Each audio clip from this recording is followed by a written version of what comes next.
नमस्कार, भक्तिदर्शन समाचारमा स्वागत छ। उपस्थित छु म हेमा शर्मा। आज मिति 2079 साल फागुन महिनाको 16 गते मंगलबार, नरनाम संवत्सर सूर्य उत्तरायण शिशि ऋतु फागुन शुक्ल पक्षको नवमी तिथि 30 बजेर 49 मिनटसम्म उपरान्त दशमी तिथि। चन्द्रमा वृष राशिमा इस बीच सम्वत 2023 फेब्रुअरी महिनाको 28 तारिक शक सम्वत 1944 र नेपाल सम्वत 1143। आज सूर्योदय बिहान 6 बजेर 32 मिनटमा र सूर्यास्त साँझ 18 बजेर 2 मिनटमा। सर्वप्रथम अहिलेसम्मका प्रमुख समाचार। काठमाडौँको हनुमान ढोकामा चिर ठडाएसँगै फागु सुरु। हरेक वर्ष हनुमान ढोका दरबारको गद्दी बैठकको दक्षिणतर्फ बसन्तपुरमा 3 तले चिर ठडाएसँगै होली पर्व सुरु हुने परम्परा। चाँगुनारायणमा भने लिच्छवीकालदेखि नै होलीका दिन त्यहाँ रहेको राधाकृष्ण र रुक्मिणीको खट जात्रा निकालेर अबिर छर्दै चोक घुमाउने चलन। यो वर्ष होली पहाडी जिल्लामा फागुन 22 गते र तराईका जिल्लामा फागुन 23 गते मनाइँदै।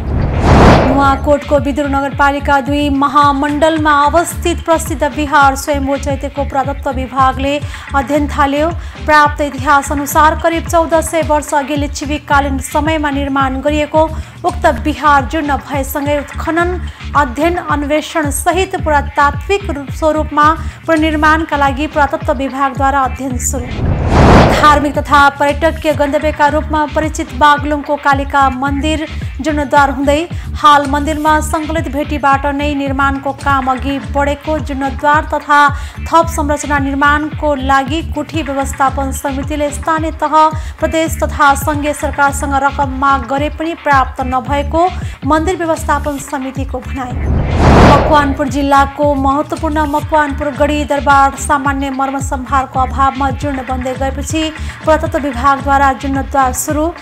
1,18,43,923 रुपैयाँको लागतमा सम्पन्न गर्ने गरी ठेक्का सम्झौता भएको मन्दिरको पूर्वतर्फ रहेको गढी दरबारको भग्नावशेषको यथास्थितिमा नै जीर्णोद्धार सहित मर्मत तथा संरक्षण गरिने। कपिलवस्तुमा रहेको मायादेवी गाउँपालिका वडा नम्बर 5 मा अवस्थित ठुलो सिसहनियामा 52 बिघा क्षेत्रफलमा फैलिएको एउटा ठुलो कोट र 2वटा साना कोट स्थललाई महत्त्वपूर्ण पुरातात्विक ढिस्कोको रूपमा चिनिने। पहिला यस स्थलमा विहारहरू पनि रहेको अनुमान। त्यहाँका भग्नावशेष हेर्दा यो स्थल प्राचीन रहेको समेत पुष्टि।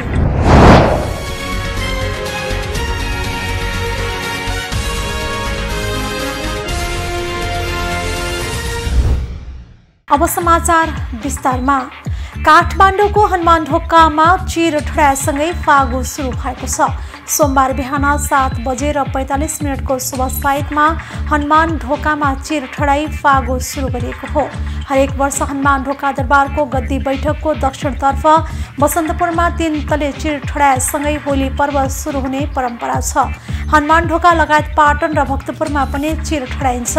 ध्वजा पताका बनाएर चिर ठडाएपछि उक्त स्थानमा भक्तजनको भिड लागेको थियो। चाँगुनारायणमा भने लिच्छवीकालदेखि नै होलीका दिन त्यहाँ रहेको राधाकृष्ण र रुक्मिणीको खट जात्रा निकालेर अबिर छर्दै चोकमा घुमाइन्छ। चिर ठडाउनुको पनि विशेष महत्त्व रहेको संस्कृतविद बताउँछन्। 3 तले चिरमा झुन्ड्याइने रङ्गी बिरङ्गी कपडा श्रीकृष्णले लुकाइदिएको गोपिनीहरूको सारी मानिन्छ। गोपिनीहरू नदीमा निर्वस्त्र नुहाइरहेको समयमा कृष्णले सबैको कपडा एउटा रुखको हाँगामा लुकाइदिन्छन् र आफू सही रुखमा चढेर बाँसुरी बजाउन थाल्छन्। गोपिनीहरूले अब उपरान्त निर्वस्त्र नुहाउन नपाइने शर्तमा ती सबै कपडा फिर्ता पाएको किंवदन्ती रहेको छ। यसैको खुसियालीमा साङ्केतिक चिर ठडाइने गरिएको संस्कृतविदको भनाइ छ। चिरमा झुन्डाइने कपडाको टुक्राले नारीको आफ्नो जीवनमा सिक्ने 64 कला दर्शाउने समेत संस्कृतविद बताउँछन्। रङ्गीचङ्गी झल्लर कपडाका टुक्रा झुन्ड्याउने र टुप्पोमा मैलको रुख बाँधेर गुल्चुको पल्टनसहित तोप पड्काउँदै अबिर छरेर होली शुभारम्भ गरिन्छ। काठमाडौँका धाला सिक्वाका मानन्धरहरूले चिर ठडाउँछन्। सोही समयमा हनुमानढोका दरबारभित्रको मोहनकाली र दाग चौकमा पनि रङ्गी चङ्गी कपडाका टुक्रा झुन्ड्याएर मैलको रुख गाडेर पूजा गरिने गरिन्छ। फागुन शुक्ल अष्टमीमा ठडाएको चिर पूर्णिमाको रातमा ढालिन्छ। लगतै चिरलाई टोडी खेल पुर्याई दाह गरेपछि होली समाप्त हुन्छ। त्यसको भोलिपल्ट वसन्त ऋतु सुरु हुन्छ। यो वर्ष होली पहाडी जिल्लामा फागुन 22 गते र तराईका जिल्लाहरूमा फागुन 23 गते मनाइँदैछ। नुवाकोटको विदुर नगरपालिका 2 महामण्डलमा अवस्थित प्रसिद्ध बिहार स्वयम्भू चैत्यको पुरातत्व विभागले अध्ययन थालेको छ। प्राप्त इतिहास अनुसार करिब 1400 वर्ष अघि लिच्छवीकालीन समयमा निर्माण गरिएको उक्त बिहार जीर्ण भएसँगै उत्खनन अध्ययन अन्वेषण सहित पुरातात्विक स्वरूपमा पुनर्निर्माणका लागि पुरातत्व विभागले अध्ययन सुरु गरेको हो। एक रिपोर्ट। नुवाकोटको विदुर नगरपालिका 2 महामण्डलमा अवस्थित प्रसिद्ध बिहार स्वयम्भू चैत्यको पुरातत्व विभागले अध्ययन थालेको छ। अध्ययनका लागि बेलायतको दुराम विश्वविद्यालयबाट आएका पुरातत्वविदले अत्याधुनिक उपकरणको प्रयोगबाट जमिनमुनि रहेको संरचनाको जानकारी सङ्कलन सुरु गरेको विभागका प्रवक्ता रामबहादुर कुँवरले जानकारी दिनुभएको छ। उहाँका अनुसार अहिले देखिएका स्वयम्भू चैत्यको संरचना निकै पुरानो पाइएको छ।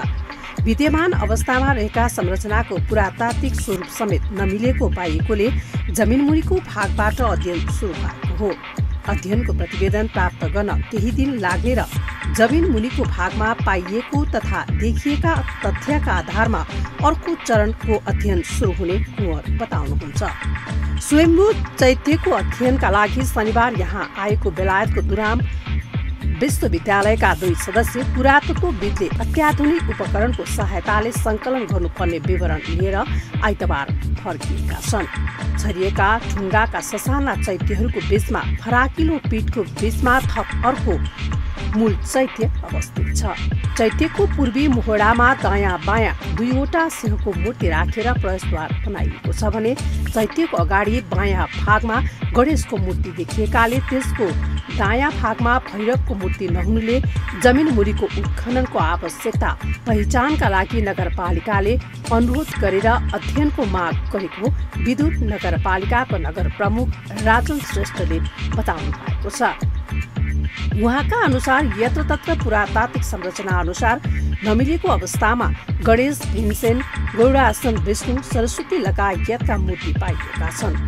मूल स्तूप र यस आसपासमा पुरातात्विक संरचना अनुसार भैरव लगायतका मूर्ति हुनुपर्ने स्थानको संरचना खलबलिएको पाइएकोले उत्खननका लागि गरिएको अध्ययनको प्रतिवेदनले थप तथ्य बाहिर आउने आशा गरिएको छ।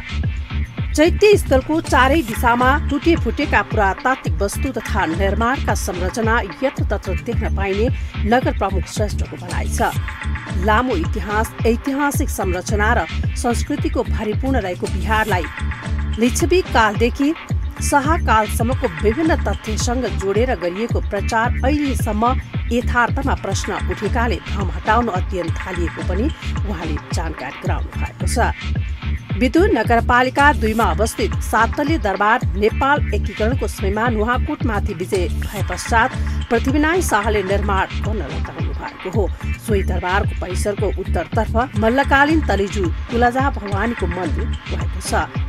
उक्त मन्दिरको उत्तरतर्फमा अवस्थित यहाँको बिहार स्वयम्भू चैत्य सहितका धार्मिक, ऐतिहासिक तथा पुरातात्विक संरचना भने लिच्छवीकालीन रहेको विभिन्न तथ्य र शिलालेखमा उल्लेख गरिएको भए पनि यकिन कुन समयमा के प्रयोजनका लागि निर्माण गरिएको थियो भन्ने थाहा नभएकाले अहिले गरिएको अध्ययनलाई महत्त्वको रूपमा लिएको नुवाकोट दरबार हेरचाह कार्यालयका प्रमुख अर्जुन प्रसाद कुँवरले बताउनु भएको छ।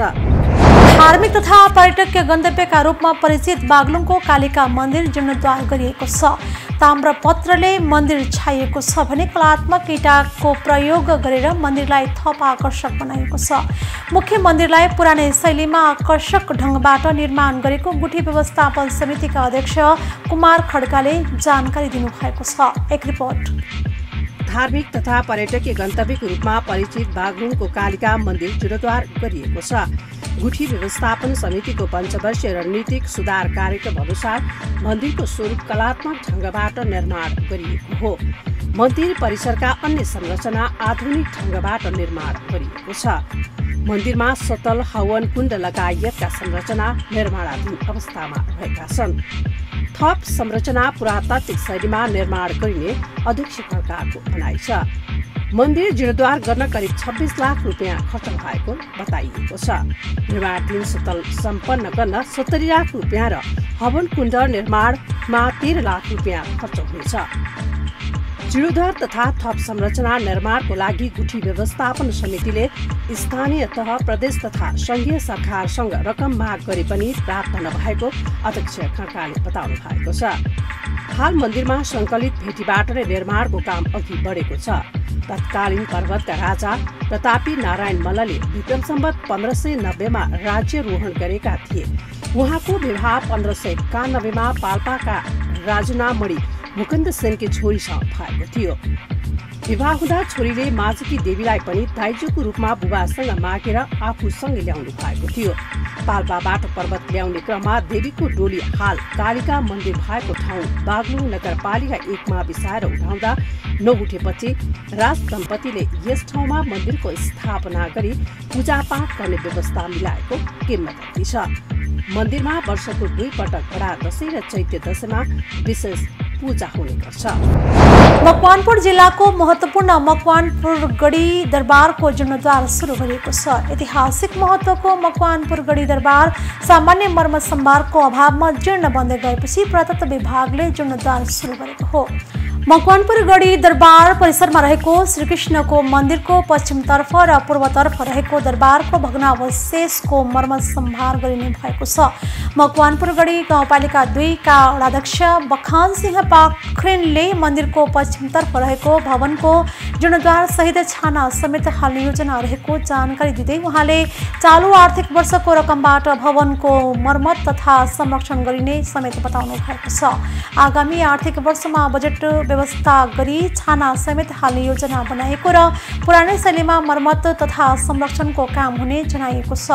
1,18,43,923 रुपैयाँको लागतमा सम्पन्न गर्ने गरी ठेक्का सम्झौता भएको छ। मन्दिरको पूर्वतर्फ रहेको गढी दरबारको भग्नावशेषको यथास्थितिमा नै जीर्णोद्धार सहित मर्मत तथा संरक्षण गरिने भएको छ। उहाँले मन्दिरको पूर्वतर्फ रहेको गढी दरबारमा छाना लगाउने काम नहुने बताउँदै गढी दरबार प्रवेश गर्ने द्वार अगाडि रहेको काठको पुल चालु आर्थिक वर्षको बजेटबाट चौडा गरिने बताउनु भएको छ। दरबार प्रवेशद्वार भन्दा काठको पुल सानो रहेकोले प्रवेशद्वार बराबर नै पुल चौडा बनाइने भएको छ। कपिलवस्तुमा रहेको मायादेवी गाउँपालिका वडा नम्बर 5 मा अवस्थित ठुलो सिसहनियामा 52 बिघा क्षेत्रफलमा फैलिएको एउटा ठुलो कोट र 2वटा साना कोट रहेका छन्। यस स्थललाई महत्त्वपूर्ण पुरातात्विक डिस्कोको रूपमा चिनिन्छ। पहिला यस स्थलमा बिहारहरू पनि रहेको अनुमान गरिएको छ।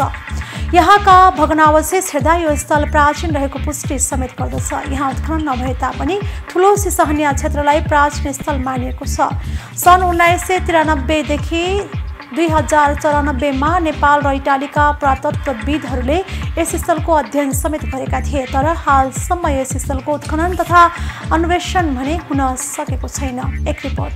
कपिलवस्तुमा रहेको मायादेवी गाउँपालिका वडा नम्बर 5 मा अवस्थित ठुलो सिसहनियामा 52 बिघा क्षेत्रफलमा फैलिएको एउटा ठुलो कोट र 2वटा साना कोट रहेका छन्। प्राचीन कपिलवस्तु राज्यको एउटा महत्त्वपूर्ण सहरको रूपमा यो स्थल रहेको अनुमान समेत गरिएको छ। स्थानीयवासी पूर्वजहरूको भनाइअनुसार यो स्थलमा पहिला घनघोर जङ्गल समेत रहेको थियो भनेर अहिलेका पुस्ताहरू बताउँछन्।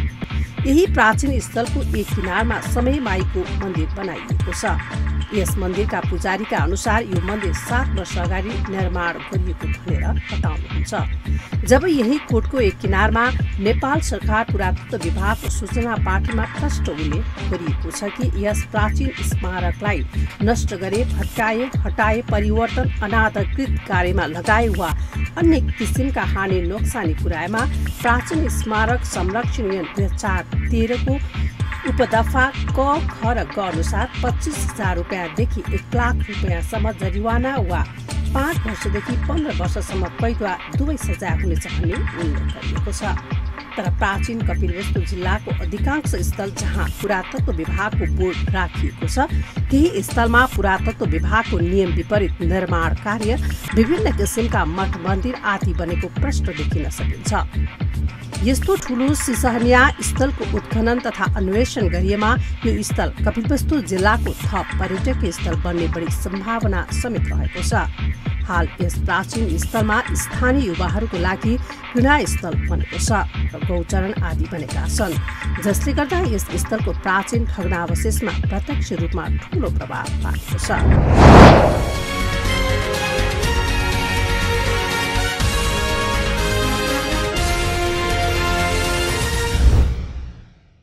अहिले हामी भक्ति दर्शन समाचारको अन्त्यमा आइसकेका छौँ। जाँदा जाँदै प्रमुख समाचार पुनः काठमाडौँको हनुमान ढोकामा चिर ठडाएसँगै फागु सुरु। हरेक वर्ष हनुमान ढोका दरबारको गद्दी बैठकको दक्षिणतर्फ बसन्तपुरमा 3 तले चिर ठडाएसँगै होली पर्व सुरु हुने परम्परा। चाँगुडाँडामा भने लिच्छवीकालदेखि नै होलीका दिन त्यहाँ रहेको राधाकृष्ण र रुक्मिणीको खट जात्रा निकालेर अबिर छर्दै चोक चोक घुमाउने चलन। यो वर्ष होली पहाडी जिल्लामा फागुन 22 गते र तराईका जिल्लामा फागुन 23 गते मनाइँदै। नुवाकोटको विदुर नगरपालिका 2 महामण्डलमा अवस्थित प्रसिद्ध विहार स्वयम्भू चैत्यको पुरातत्व विभागले अध्ययन थाल्यो। प्राप्त इतिहास अनुसार करिब 1400 वर्ष अघि लिच्छवीकालीन समयमा निर्माण गरिएको उक्त विहार जीर्ण भएसँगै उत्खनन, अध्ययन, अन्वेषण सहित पुरातात्विक स्वरूपमा पुनर्निर्माणका लागि पुरातत्व विभागद्वारा अध्ययन सुरु। धार्मिक तथा पर्यटकीय गन्तव्यका रूपमा परिचित बागलुङको कालिका मन्दिर जीर्णोद्धार हुँदै हाल मन्दिरमा सङ्कलित भेटीबाट नै निर्माणको काम अघि बढेको। जीर्णोद्धार तथा थप संरचना निर्माणको लागि गुठी व्यवस्थापन समितिले स्थानीय तह, प्रदेश तथा सङ्घीय सरकारसँग रकम माग गरे पनि प्राप्त नभएको मन्दिर व्यवस्थापन समितिको भनाइ। मकवानपुर जिल्लाको महत्त्वपूर्ण मकवानपुर गढी दरबार सामान्य मर्म सम्भारको अभावमा जीर्ण बन्दै गएपछि पुरातत्व विभागद्वारा जीर्णोद्धार सुरु। 1,18,43,923 रुपैयाँको लागतमा सम्पन्न गर्ने गरी ठेक्का सम्झौता भएको मन्दिरको पूर्वतर्फ रहेको गढी दरबारको भग्नावशेषको यथास्थितिमा नै जीर्णोद्धार सहित मर्मत तथा संरक्षण गरिने। कपिलवस्तुमा रहेको मायादेवी गाउँपालिका वडा नम्बर 5 मा अवस्थित ठूलो सिसहनियामा 52 बिघा क्षेत्रफलमा फैलिएको एउटा ठूलो कोट र 2 वटा साना कोट स्थललाई महत्त्वपूर्ण पुरातात्विक ढिस्कोको रूपमा चिनिने। पहिला यस स्थलमा विहारहरू पनि रहेको अनुमान। त्यहाँका भग्नावशेष हेर्दा यो स्थल प्राचीन रहेको समेत पुष्टि। अहिले भक्ति दर्शन समाचार यति नै। सामाजिक सञ्जाल मार्फत हामीसँग जोडिनका लागि फेसबुक तथा ट्विटरमा लाइक तथा फलो गर्न सक्नुहुनेछ भने युट्युब मार्फत पनि हामीलाई प्रत्यक्ष हेर्न सक्नुहुनेछ। त्यस्तै कुनै सल्लाह सुझाव तथा प्रतिक्रिया भएमा भक्तिदर्शन@emountaintv.com हामीलाई पत्राचार गर्न सक्नुहुनेछ। धर्म, संस्कृति र संस्कारको संवाहक भक्तिदर्शन टेलिभिजन HD हेर्दै रहनुहोला। नमस्कार।